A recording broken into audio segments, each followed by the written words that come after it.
Good afternoon, everyone. Come on in, type in freedom now. It's so good to see you. Welcome, McBean Immigration TV, Instagram, Facebook, and all who are with me today. One of my colleagues, my attorney colleagues, will be joining us momentarily.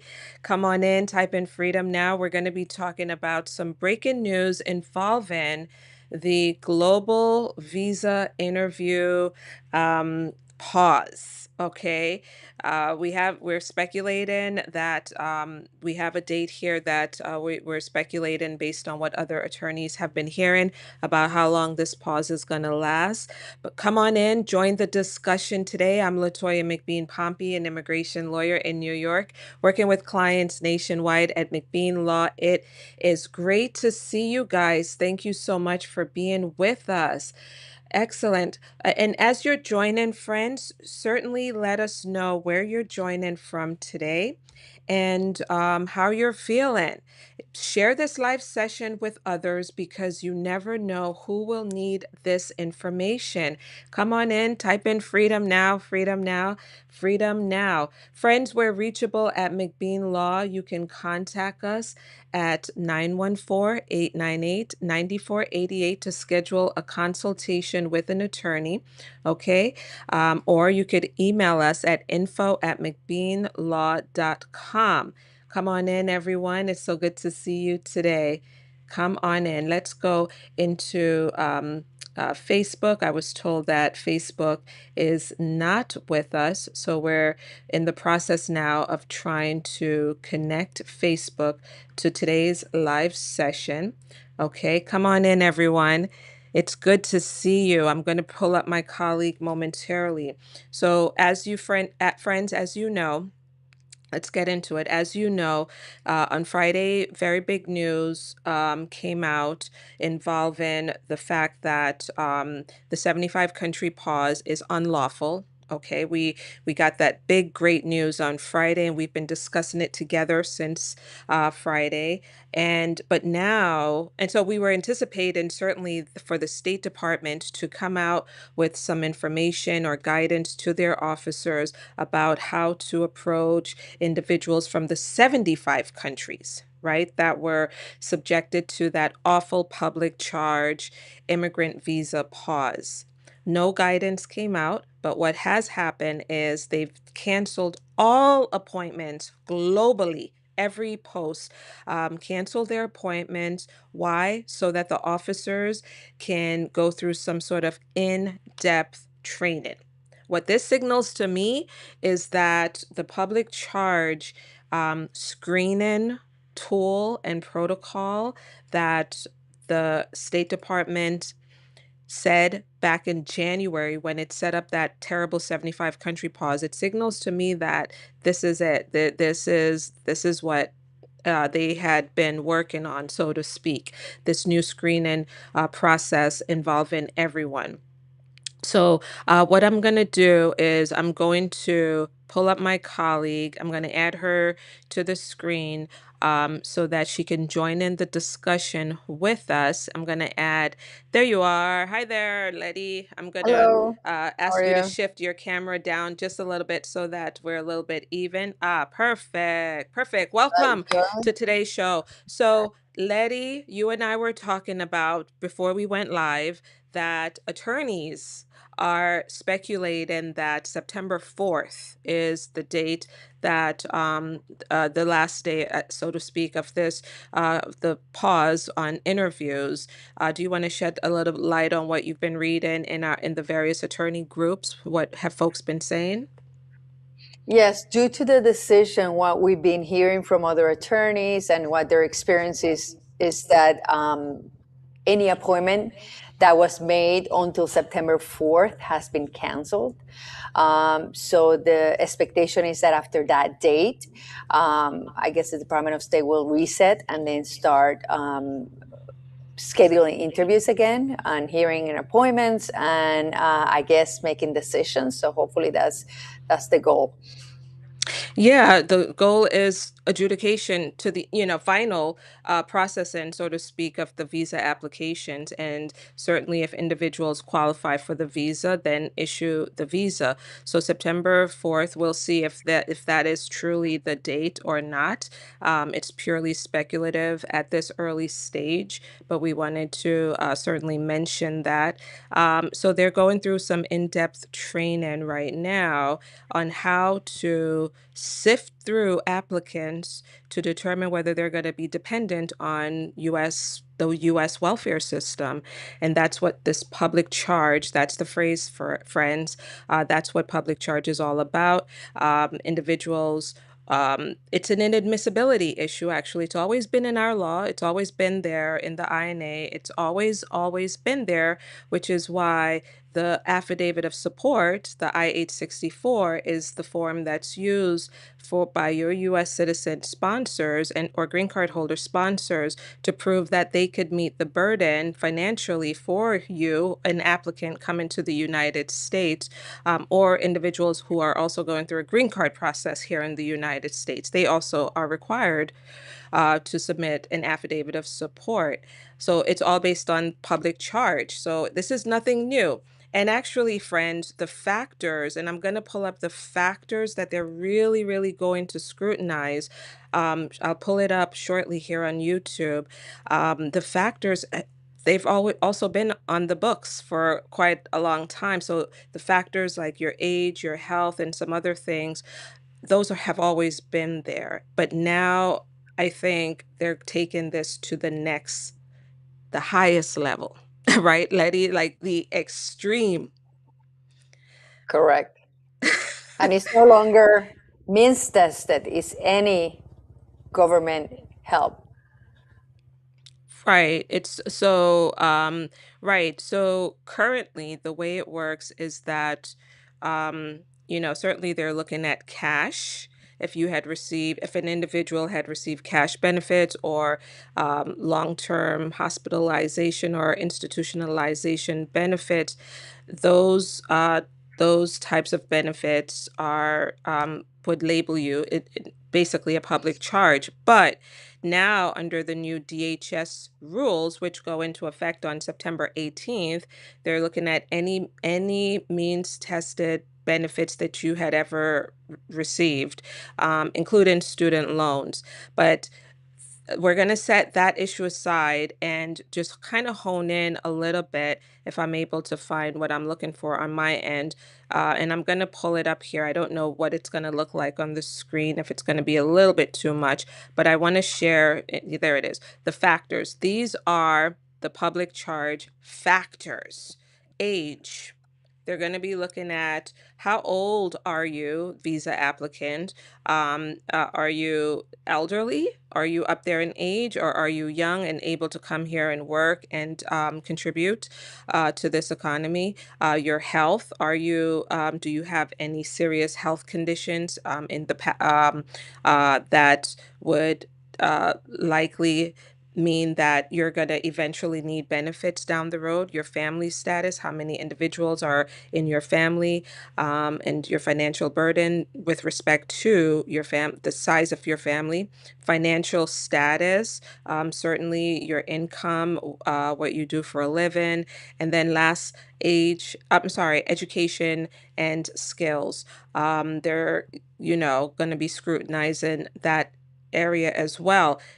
These five factors, friends, years ago when President Trump was in office, they did bring up this public charge issue. It was a major, major issue that they focused on during Trump 1.0. And I did a lot of videos on YouTube on these factors. I'm not suggesting that you go back and watch those old videos, because things have changed and things are changing, and there's a lot more new policies and rules to come out that we'll talk about. But I just want you to know that these factors have always been there, and now they're bringing them back in a stronger way. And you should be prepared. What you should be doing and thinking next is, how can I present a strong case to the U.S. Embassy once they do call me back in? Certainly the embassies, I'm speculating, Letty, will provide obviously, maybe if there's a new form that they want applicants to fill out. I remember back under Trump 1.0, they had this healthcare proclamation um,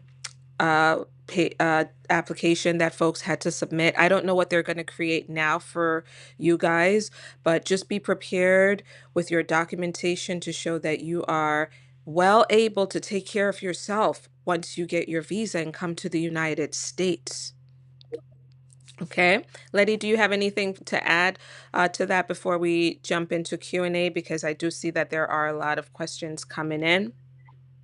Yes, one thing that has been discussed among attorneys is if you are on any type of government help, you should be disengaging at this point, and leaving that receiving that aid, because it's going to be a negative factor for you.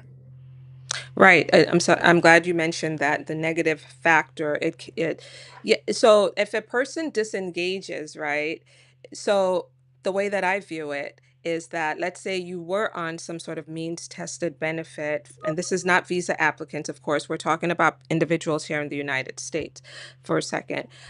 If you disengage, it doesn't mean that it can't come up during your interview at USCIS, and they can drill down. Now, they can't hold you accountable to the new policy that's going to come into effect on September 18th. They can't hold you to that, but they can still inquire into why were you on this? How long were you on it? Give us some more information. How can you assure us that you won't go back on this, right? They could still go down that Right. road, right? But for visa applicants, for those of you out there going through the process, the embassy will give you guidance on what they're going to need next from you after they go through this global in-depth training. Okay, so let's go up to some questions here. Thank you guys for coming in to today's broadcast, joining us. Thank you. Let's see. The first question is how much time will it take? How much time will it take up for the 75 country pause? What is this question asking? Um, essentially, when will the visa be issued, right? For those of individuals in Pakistan. So this it's we don't know yet. You'll get guidance from the embassy, and they're not interviewing anyone right now until they go through um this this protocol or whatever it is they're doing, some training. Um, so no one has an answer to that question quite yet. Okay, let's And maybe go. that's the reason why they're not interviewing through September 4th, maybe to address all these backlog that they do have. So hopefully that's what they're doing. Right. Are visa interviews canceled inside of the United States as well? No, it's There, only anything that's happening at the U.S. embassies or consulates. yeah, the interviews are still happening here, although some people Mhm. are experiencing oath ceremony cancellations. There's something weird going on there that we're watching. Let's go down to the next one. Um, for those people who have already done their interview, what about them? So there are individuals, particularly those from the 75 countries who were interviewed already, and they were placed in 221G administrative process. And you're going to hear from the embassy. They will inform you if once this is over, they will inform you of the next steps. For some of you, they will require additional documentation, fresh documentation from you. But you'll get some sort of guidance from them. As I've mentioned to you guys, there is, if you're part of the 39 country travel ban block, right? The 221F. Unfortunately, individuals who are subject to 221F are still blocked, despite the fact that this great ruling happened on Friday in the Clinic versus Rubio case. Um, let's see. Let's go up here. And I know you can't see these questions, um, Letty. What is the current status of the 39 countries? Should we be hopeful? And what can we do at the moment? So, if you're talking about, if you're outside of the United States and you're in one of the 39 countries, there is litigation going on right now. And I mentioned the Chukumba case that is being handled by Impact Litigation under Chuck Cook. You should follow his YouTube channel every Wednesday, I believe. He goes live and provides updates about their lawsuit. And I think there is another attorney who has, I think it's a class action in the Western District of Washington State, involving this as well.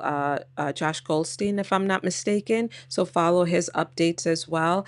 And of course, you should stay hopeful, but it is a very tough problem to fix because the U.S. Supreme Court has already rubber stamped, so to speak, this type of action, right, with regard to travel ban and the president being able to use that section of the law. So it's a tough one, very, very tough. All right, thank you. Let's see. Can you see the questions as well on your end, Letty? I cannot. Oh, you I cannot. used to. Okay. For So the first few I could. Yeah. okay, here's a removal question. This Hmm. person says that in removal proceedings,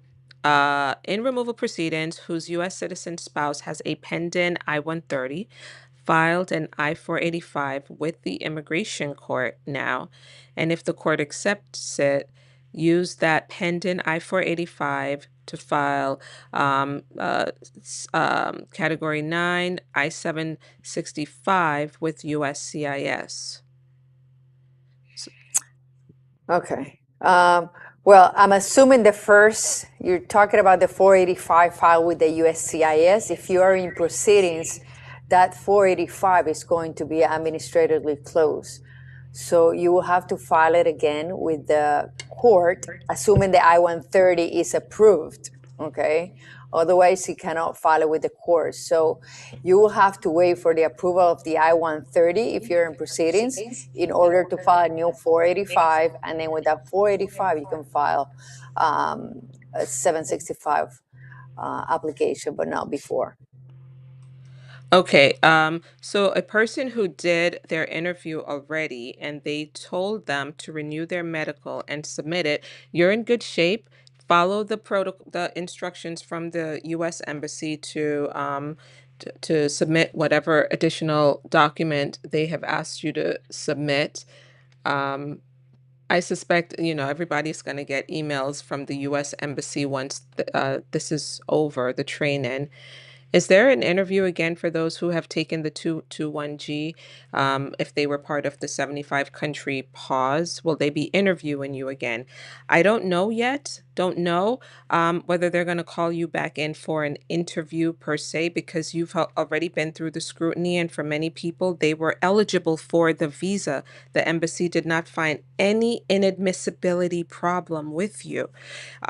And so we don't know yet what they're going to do under this new process that they're putting in place. Um, I suspect that, certainly, I think they're going to ask for a lot more evidence around public charge. I think that Maybe. Oh, yeah, we'll see. We'll see that they might come out with another application asking you guys to fill it out and provide support and documents. And for some people, they might call you back in for a second interview after that. We'll see. I don't know. It's a lot, obviously we're all speculating here, just based on our experience with the U.S. yeah, and embassies. just to piggyback on that, most people usually the process is that you leave your passport and then you come to retrieve it or it's sent to you. Obviously, in I will say 99.9% of the cases, they did not retain that passport. So at some point, you're going to have to either send it or show up personally to bring it, so that the visa stamp can be placed on the passport. So When that's an something that they need to Right. arrange. Yeah. When an officer refers your case to rerun background check after the I-485 interview, how long does the background check take before you can get a decision from USCIS? I think it all depends on what they find during that background review. There's really no, it's hard to say how long that could take. I think it's on an individual basis. They are, but don't be alarmed. They are rechecking, rerunning these fingerprints. So it's something that they're doing. They're also going through what they call a comprehensive re-review of approved cases as well. So they're engaged in a lot of different types of reviews. Don't be alarmed, Eric, by what you're seeing there. Here's another one. Those people who have we answered this one already? No, those people who have already done their interviews, what about them? Okay, we answered that part. I already did my interview in October of 2025. They put us in administrative processing. After it's completed in April of 2026, they require, the question got cut off here about what's being required. Try to keep, friends, your questions short, to the point, and a complete question in your as you type it in. Let's see. Go down a little bit. Someone says this should not be surprising. They don't want to stop legal immigration, and they want to stop illegal immigration, and it will happen eventually. Letty, what's your opinion on that? Do you think legal immigration can be shut down entirely? I don't think so. I think that's the whole point of this administration. I don't think they oppose immigration. They oppose illegal immigration and anything related to that. But I think, yeah, I mean, legal immigration's in the books. I haven't seen anything being taken away or revoked. So legal immigration continues. Um, they're just being strict, more restrictive, but I don't see a point where they will completely cancel every Well, you and I have a immigration very position. Yeah. different, we have a very different perspective, because I think they are targeting legal immigration intentionally and arbitrarily, by the way. I think they came in with a very specific plan towards that end. And in some ways, unfortunately, as they're trekking along with their plans, people are more people are being impacted than necessary. It's awful, which is why we're fighting for those who we get an opportunity to fight for.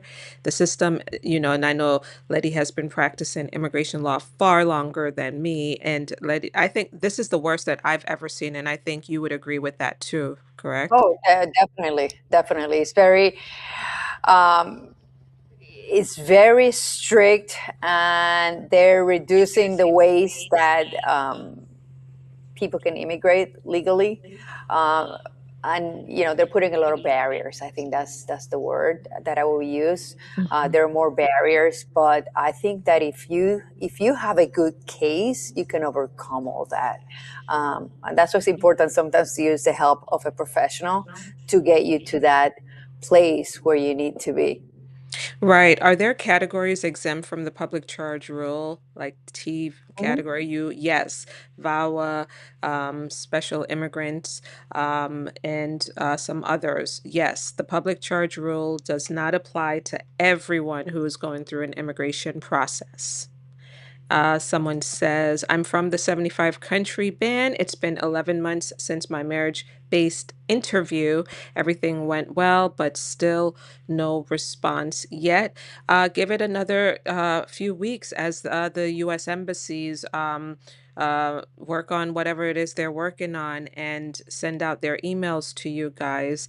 At some point, of course, after that, if things don't look promising for you, you could always consider a mandamus potentially, but that's something that you could speak one on one with an attorney about. If you're now joining today's live session, we're talking about the fact that there is a global visa interview pause right now. All interviews have been canceled. Some lawyers are speculating that those interviews will be canceled until September 4th, but nothing official has come out yet by the U.S. embassies around the globe.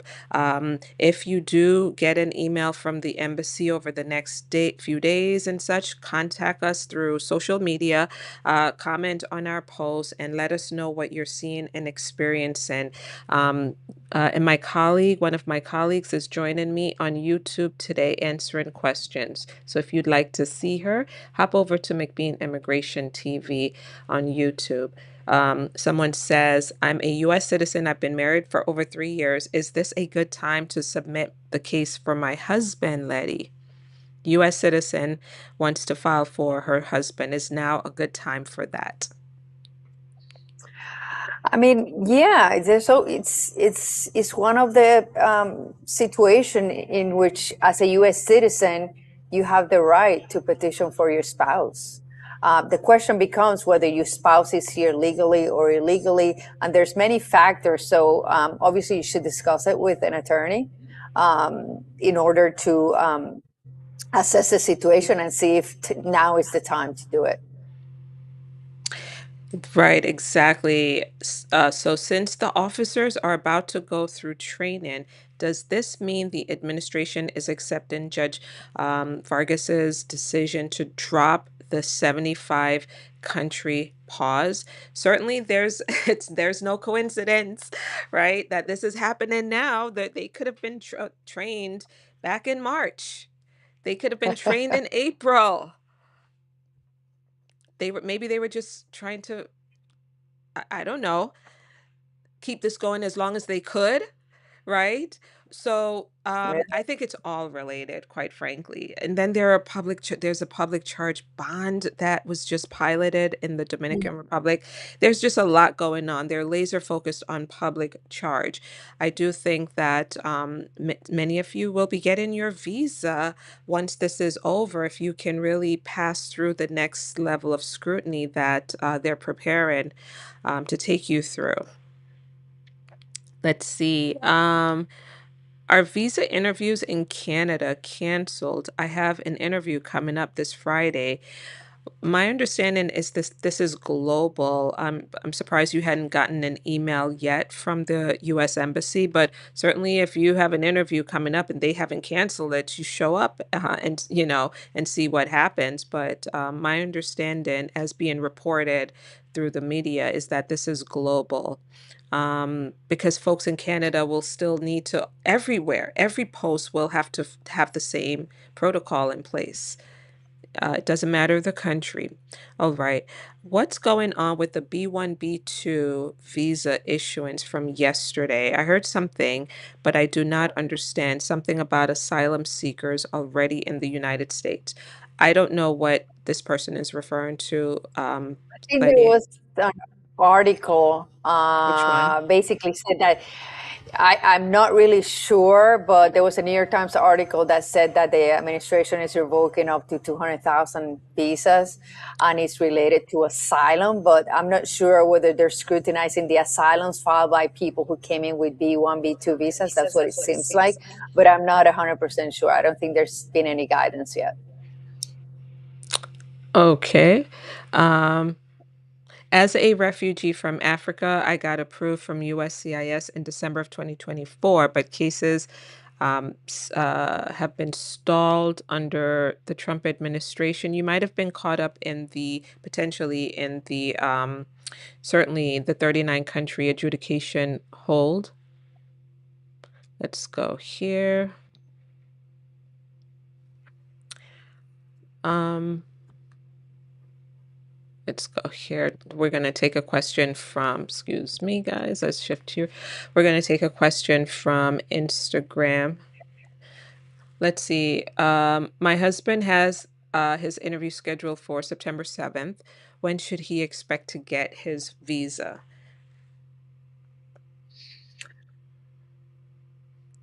It, I You mean, brought it your depends. did you bring your crystal ball today? Although I don't believe in that. You guys know that. I don't Yeah. subscribe to that. But no one knows. We can't predict. We don't Yeah. know. No one would know when. It just really all depends on what they do next, okay? Stay tuned for what they do next. Worldwide cancellation. Someone's watching from Ghana. Thank you so much for being Going here. back to that question, usually once you get the approval, um, if you're within the United States, normally you get your green card within 30 days. If you're outside of the United States, if you get an approved case, usually takes a couple of weeks before they stamp the visa and everything else. But you obviously shouldn't make plans regardless until you actually have the visa, whether it's the visa or the green card in place. Does the administration still process the N-400 naturalization application? Yes. Oh, yes. They are still Mhm. processing. If you're eligible for naturalization, um, get it done. Now is still a good time for that. When will the training of the officers end and we get our visas? Again, we don't know exactly when it's going to end. There's just speculation around September 4th.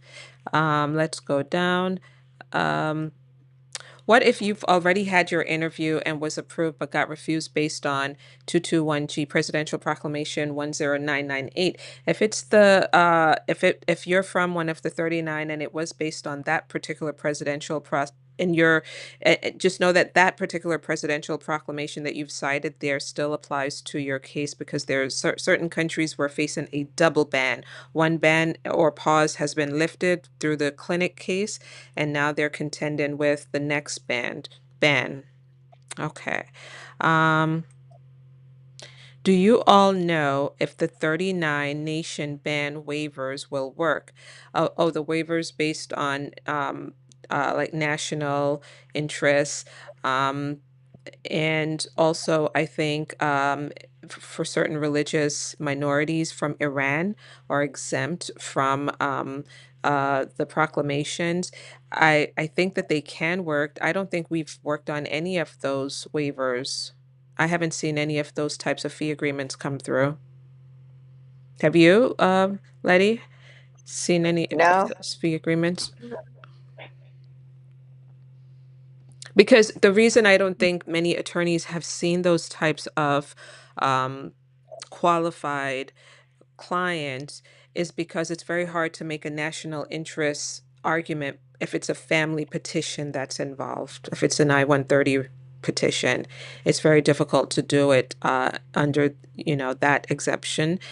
But if it's maybe employment base, I think it could very well work for certain individuals.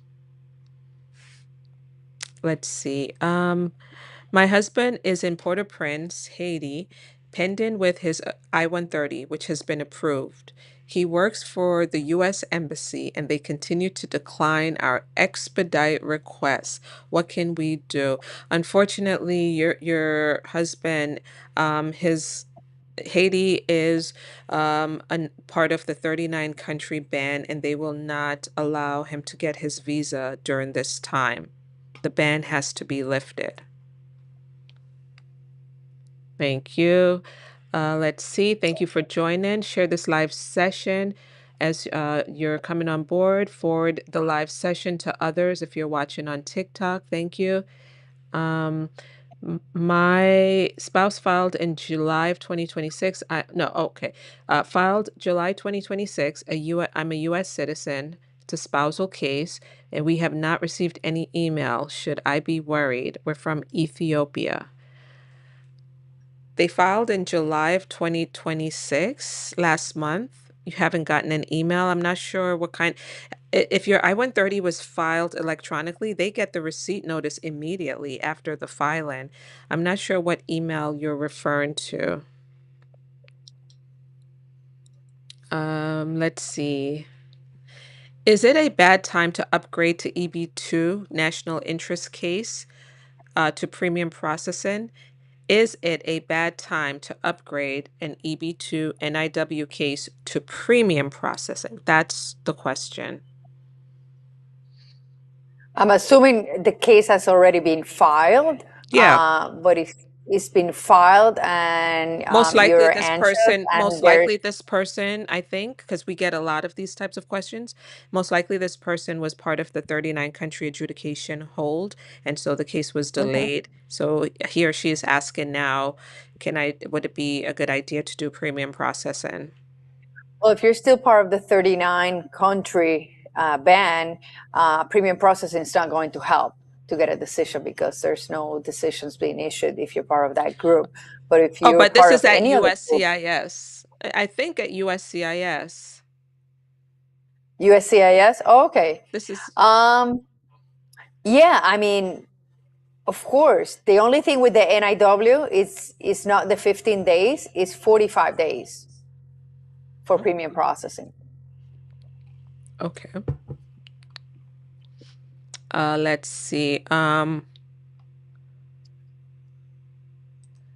I filed as a U.S. citizen for my German husband via consular processing. We've been married for 37 years. Wow, that's great. Um, the receipt is dated February 2025 and still no change of status. There is a slowdown with the I-130 case, I-130 petitions. At least that's what we've been seeing. So, hang in there for a little bit longer, but there is a little bit of a slowdown happening now. Someone is asking whether you're Brazilian. Uh, uh, no, she's not Brazilian. Maybe they're Oh, asking about you. It's not me. She said the other lawyer, the other lawyer. the other lawyer, that's me. No, Uh, then no one I needs to mean, know you've anything been, further, but I you're not Brazilian. know. She's not. Um, let's see. Do you recommend to file adjustment of status while on being on OPT? By the way, I forgot to mention that Letty is one of our has been doing employment-based immigration for many years. So I'm going to direct that question to her. Do you recommend filing if you're on OPT and you have an opportunity and qualified for adjustment of status? Should you take it? Of course, because you're still on F1 status, it's an extension. There's no such thing as OPT status. Still in F1. So if you do have the opportunity, of course. Definitely. Okay, F1 visa holder, international student. Can I travel back to my country for vacation? This is a F1 student, wants to travel Of course, back home for a as long vacation. as the visa is in place, I don't see a reason why you shouldn't, but make sure that you have a valid visa. And if you don't, make sure you go to the US Embassy to get your passport stamped with the visa. Okay. Um, let's see. Um, let's go down a little bit. Someone says, I love the knowledge that you share regularly with the community around the world. Well, thank you so much for being here with us. And here we have a US citizen who's married. Oh, this is the same person, no criminal record. And so you're in good shape with your I-130 is facing a slowdown, but it's just happening across the board. Um, I've already answered the question about whether we think another interview will be scheduled for those who were subject to the 75 country pause. Any suggestions on the I-601 waiver for inadmissibility charges for someone from Jamaica? Well, with your 601, I don't know what the problem is, why a 601 waiver is required. The key there is to keep the focus on the US citizen or the green card holder petitioner, qualifying relative, I should say, the relative who is here in the United States who really need you and will suffer extreme hardship if you do not get a chance to get your visa and come to the United States. Keep the focus on that person and submit as much evidence as possible, telling a compelling story of the hardship that this individual will experience. The 601 waiver is a tough one. Work with a professional. You could contact us if you haven't yet hired an attorney. We'd be happy to take a look at that case. Um, let's see. Let's go down a little bit here to something a little different. Um,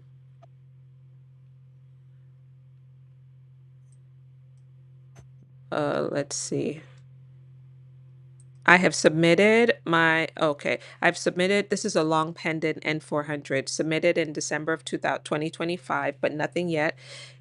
It's not even a year yet. It usually takes a little under a year for naturalization cases to process. You're in good shape.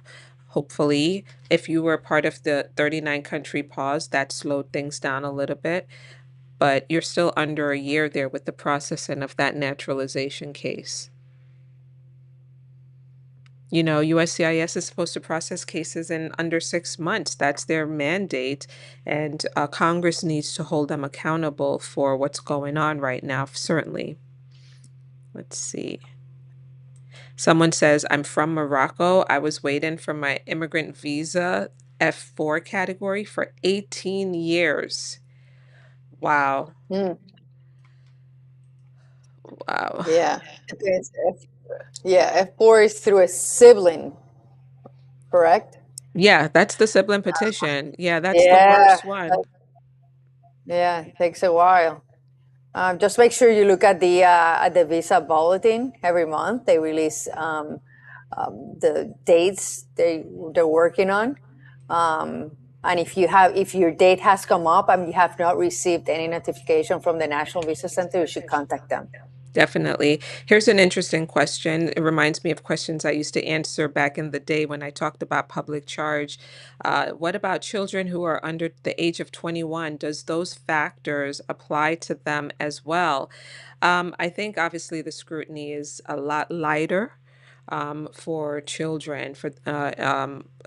They're not going to hold them to all of those factors. There's just no way they can do something like that. So there is a degree of discretion here that the officer will have as they're working on these visa applications. Okay, good question. Thank you so much for asking that. It's going to be really interesting to see what they come out with. Let's see. My daughter is living in Jamaica. She is over 21. Can I file for her? Absolutely, right?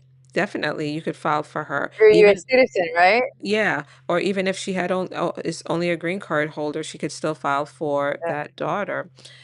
So long as the Yeah. daughter is not married, the green card holder can file for that adult child.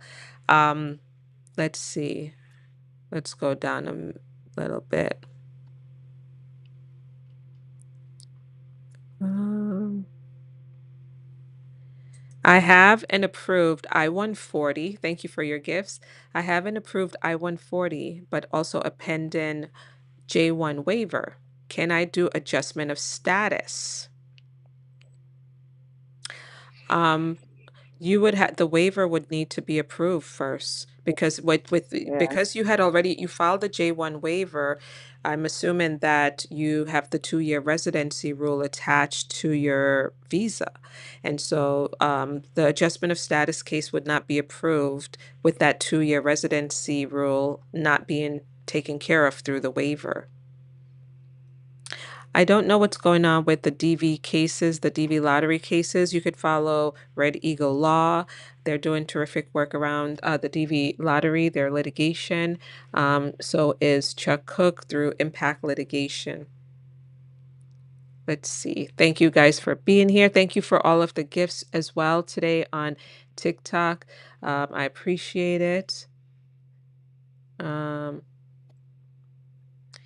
let's see.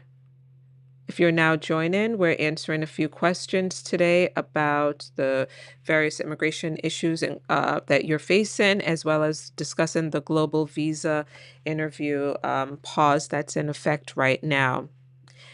Let's see. My brother received a first termination letter after the approval reinstating the case last year. They never received any email from the Welcome Center. So, okay, we do handle visa reinstatement requests to the National Visa Center. If they've terminated a visa application process, you could contact us to discuss this further and to see what's really going on there. You did mention here that there was a reinstatement notice that was sent last year.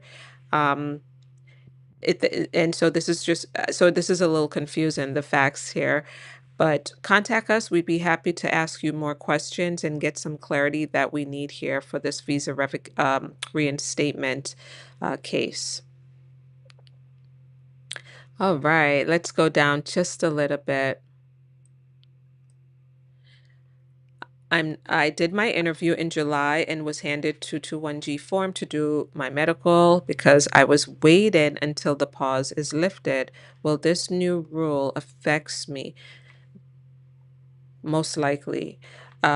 We don't know all of the details yet of what they're working on, the new screening tool. We do know, just based on experience and common sense, that they're really looking to drill down on those 5 factors and ask you guys for more information related to those factors and why you would not become a public charge once you come to the United States.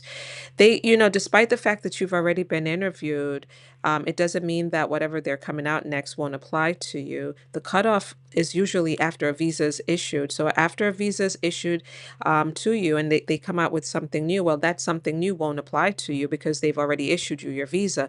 But if they did not issue you your visa, they have a lot of latitude to really continue to require more from you based on whatever they're developing. And Good even if question. it's something repetitive, just provide it because you don't want to assume that they have something and then it will result in a denial if you don't provide what they're requesting. Right. Here's a super chat. Thank you so much for your super chat of $5. Lady, I'm gonna buy you some coffee with this super chat. Well, no, the type of I don't know what kind of coffee you drink, but coffee here in this area can Latte. cost about $9. I know. Exactly. Um, this super chat question is: my fiance is in Zambia. This is a K1 fiance visa packet. The case is at the Visa Center, the NVC, Johannesburg. It's been at the Visa Center since the end of July. Okay. Will the delay impact my fiance's case? Um, Probably not. I'm not, I know that, and Carol should be here with us because Carol is really the consular expert, but she was on vacation and she just came back and she is swamped, so she couldn't be here. I'm going to try to get her on maybe on Friday for a live session to cover more consular questions like this one. Um, because there is an affidavit of support process that's involved in the K1 process. So I'm not sure how the new, protocols or screening is going to impact those who are going through the K1 fiance visa process. Self-sufficiency, guys, that's the word of the day. That's what this is all about. The applicant proving his or her self-sufficiency. Aside from, you can't just say, okay, I'm going to just rely on my US citizen sponsor to take care of me and to ensure that I will never become a public charge.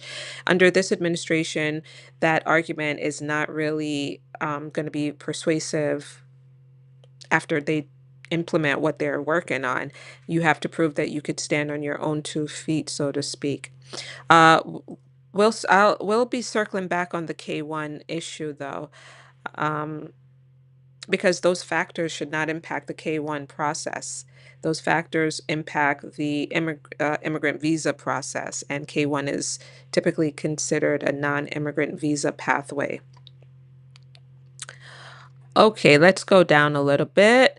All right, look what someone has sent us, lady. We got a 99 Oh, cent wow. we got a hamburger there. Someone sent this is so if you guys you can't see this, but it's a image of a hamburger. Thank you for your super chat gift. Thank you, thank you, thank you. All right, let's see. we've answered the question already. My husband has two DUIs Mm. and he had gotten them in under 5 years. Can I still file for him with the two DUIs that are on his record? I mean, you can file, uh, but it's going to be difficult to overcome the good moral character issue at the adjustment of status stage if he's in the United States or even if he's outside the United States. So I'll be very careful. Maybe start with the I-130, and then once that's approved in hopefully a couple of years, and there's a new administration, maybe things will change. But right now, it's going to be a very high bar to overcome. Can you tell me a little bit about the Afghanistan situation, the visa? You know, Afghanistan is a restricted country, I believe. So they're not going to issue the visas during this time, during the ban. Here's a question. I don't want to block you guys. Let's come down just a little bit. Um, I have a question here involving the BIA, Letty, that I'm going to read if I could find it. All right, let's just get a little closer. Bear with me. Bear with me, guys. Where am I? I lost it. Okay. Here's one. I did an interview 3 years ago. My I-485 was pending and my I-130, my 485 was pending, my I-130 is pending. USCIS has not given me a decision. They tell me this, I have to do another interview. You're going to need some legal help, okay? I'm not sure what else is going on there, but it sounds like you might need some legal help, or it's an English translation issue problem that we're facing right now with understanding your question. Does USCIS still approve green card applications for people who entered under the Biden program, under the parole, the various parole programs that Biden had in place, Letty? Is USCIS approving those cases? I believe that um, there's certain groups that are allowed to adjust status if you're paroled under what is called D5, meaning that there was an admission, because the law requires that you're either admitted or paroled. And then there was the humanitarian parole for like citizens of Haiti, Venezuela, I believe Colombia. There were some countries that were allowed to do that. And yeah, our experience has been that you can apply for adjustment of status and get your documentation here. Does what about this one? Does visiting the emergency room at a hospital here in the United States make you a public charge? I think the short answer is no. It doesn't make you a public charge if to visit the hospital here and maybe have tap into emergency Medicaid. The public charge definition today that the government is using, it would not make you a public charge. But I think certainly going forward, post September 18th, that could be a very big problem or an issue that the government would look into. If you were a visitor here in the United States and you did go to the hospital and you tapped into any kind of benefits, like if you had a baby here in the hospital, the embassy typically would ask you to show proof that you paid those medical bills yourself. You paid back the taxpayers before they would release the visa to you. And some of you already know that to be true because that was your experience.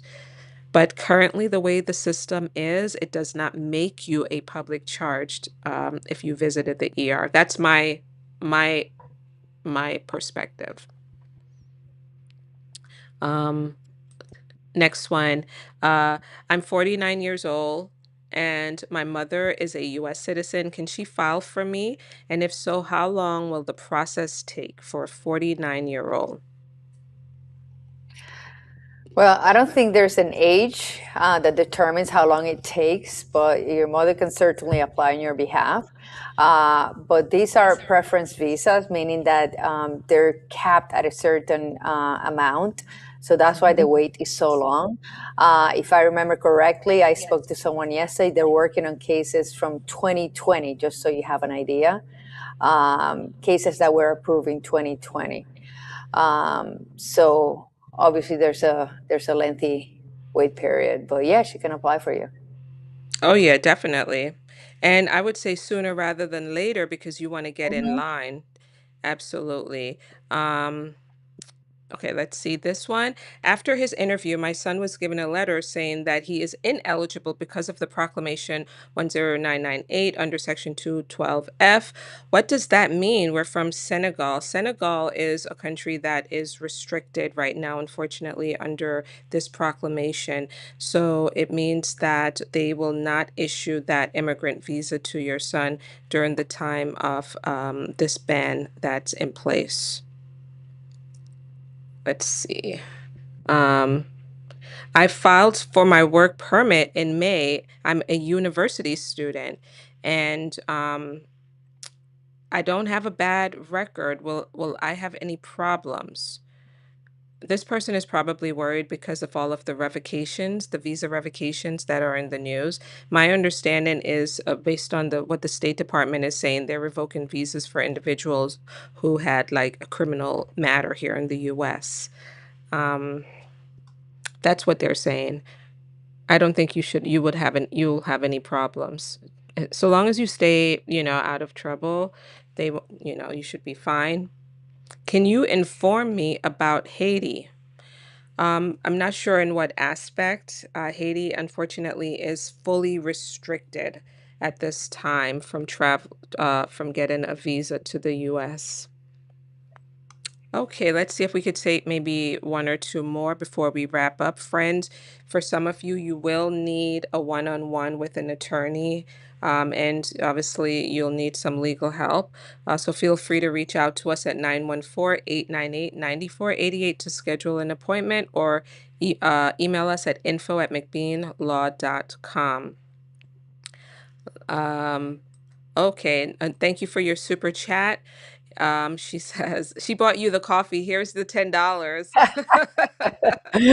Um, okay, this person says that she has a pending DACA renewal application. She's been renewing her DACA since 2018. Would it be advisable to adjust status through a spousal petition, or could a U.S. citizen parent file for the same unmarried adult child? Which is advisable at this time? Well, if you have an opportunity to adjust your status through a U.S. citizen spouse, I mean, that's the way to go. That would be Mhm. that's the way to do it. Okay, it's nice Also, to have assuming that you options. came in legally I'm or sorry? travel in advance. Also, assuming they came in legally to the country or had advance parole. Otherwise, you cannot adjust. Right, exactly. Exactly. Um, I wonder if I wonder does it affect what countries the 39 of Trump family is from? Okay, we're not getting into that kind of comment. Um, how will my I-130 case be affected by the new pause? I was waiting for an interview date. The I-130, your I-130, has it been approved already at USCIS? Or are you still there? If you're still at USCIS at that phase, the interview pause that we're talking about is it won't impact you because we're only talking about a pause that is currently worldwide at US embassies, not at USCIS field offices here in the United States. Friends, thank you so much for being with us. You had great questions.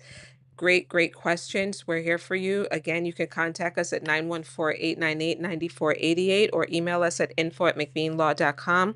I'll try to see if I could bring in my other colleague on Friday for another session. So prepare your visa counselor questions because on Friday, I would like that particular session to hone in on visa processing and administrative processing steps and how long it takes to get a visa from here or there. where we can tackle those issues on Friday.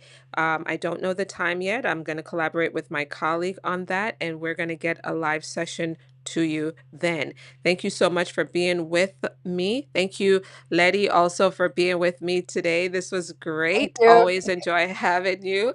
Now they're going to be wondering, why can't they just tell us where she's from? We know she's not from Brazil. What's the big secret? That's McBean is always A lot of hiding countries something. out there. Huh? A lot of countries out there. Oh gosh, the intrigue. All right, guys, thanks so much for being with us today. We will see you in the next one. Bye bye.